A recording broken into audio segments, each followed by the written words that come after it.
Well, of course, we've been winning in some other ways here in Dallas, Texas.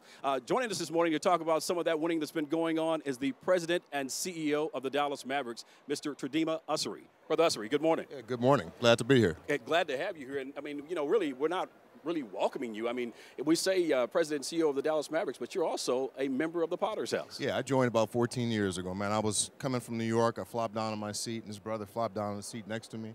And I thought it was TD, and he looked at me, I looked at him, we started talking, and we haven't stopped since. That was 14 years ago. 14 years ago, yeah. 14 years here at the Potter's House. Yeah. And again, of course, president and CEO of the Dallas Mavericks. Exactly. And when we talk about winning, I think you've got something, a little bling to show. Oh, yeah. You're showing it there. Oh, yeah, absolutely. It was a long time coming, man. You know, we paid a heavy price for that. But, yeah, we got it done this year finally against Miami, which was nice. You know, we were perceived kind of as the good team against the guys that were all braggadocious and the whole thing. So we went in with purpose. And just stayed focused. We got some praying brothers on the team, and you know the rest is history. You know what? You said it best, praying brothers on the team, because many times folks get the opportunity to hear from the players. They get to hear from Mark Cuban, of course, but they don't know that there's a man of faith who's leading this organization. Oh, yeah. People ask me all the time, you know, who am I, right? Are you president and CEO of the Mavericks? Are you a lawyer? Did you go to these schools or that schools? And I say that's what I do for a living, but it's not who I am. First and foremost, I'm a child of God. Amen. And that's the beginning and the end as far as I'm concerned. Everything else is in between, and you know, that changes with the wins, but, you know, at the end of the day, I'm a child of God, and I profess that every day. Yeah.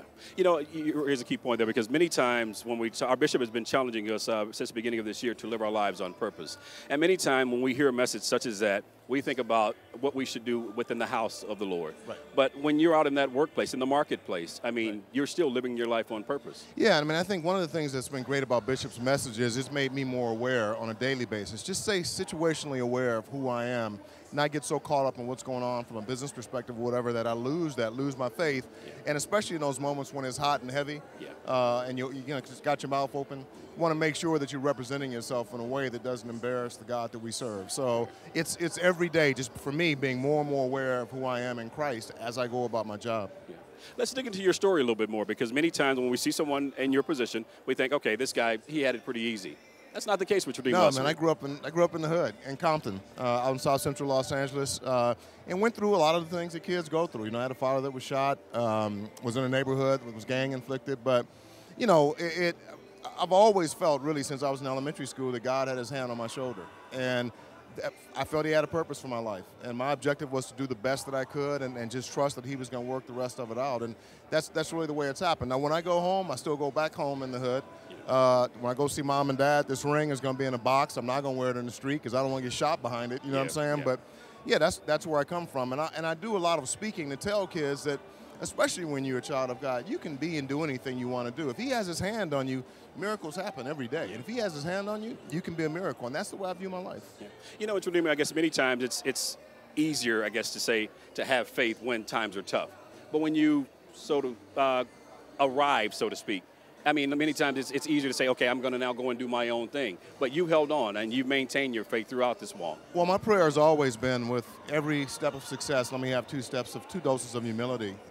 Because my father told me when I was really, really young that he thought I was going to do something one day special and to stay humble. And so a lot of times, you know, things will happen. That I was at the White House a couple of weeks ago. I'll always pray before I go in and before I open my mouth, to make sure, again, that I give credit where credit is due and not get so caught up in me and myself and my objectives and what I've achieved that I push God aside. So it's just about trying to stay humble on a daily basis. And then when I have family, like I said, that at home in South Central, it's easy when I go back to see what they're struggling with to stay humble. Yeah.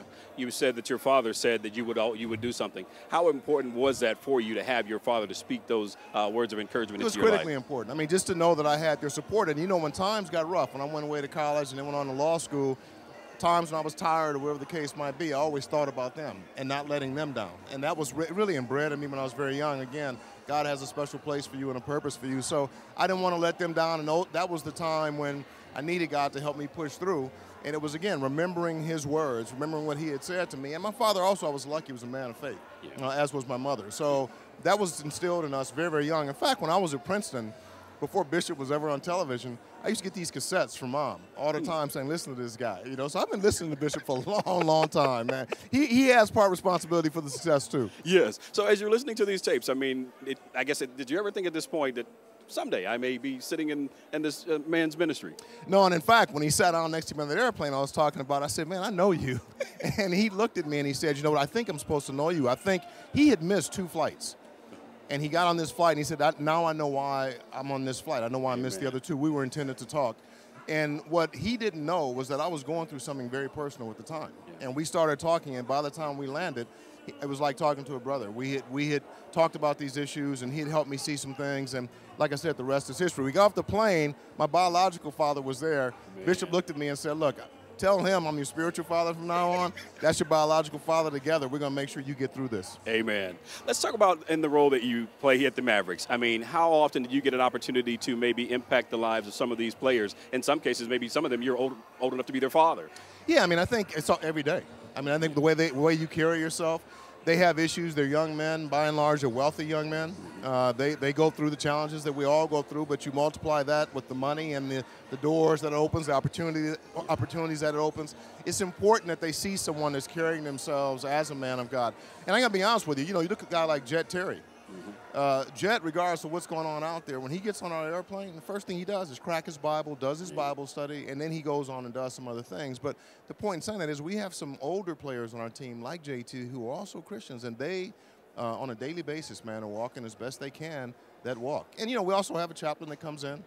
We have Bible study before every game. So players from the visiting locker room and our players can participate in Bible study before they go out and compete. So we do what we can to make sure and let especially the youngsters know that just because you got a few $1 million in your pocket or whatever, it doesn't mean that you don't need God in your life. And a lot of them understand that. Yeah, and we kind of talked on it a little bit at Terdema, but let's talk about how you maintain that walk in an environment. I mean, this industry, the entertainment industry as a whole, I mean, it's very challenging to walk in as a man of faith. So maybe for those who are viewing who work in a workplace that's not, I guess, conducive for a Christian lifestyle, how do you maintain that? Well, I'll tell you what happened was when I got into the entertainment business and the sports business, I actually represented Deion Sanders a long time ago before I ever came here and some other guys. And I started seeing a lot of stuff then just in terms of the opportunities you had to participate in all kinds of things.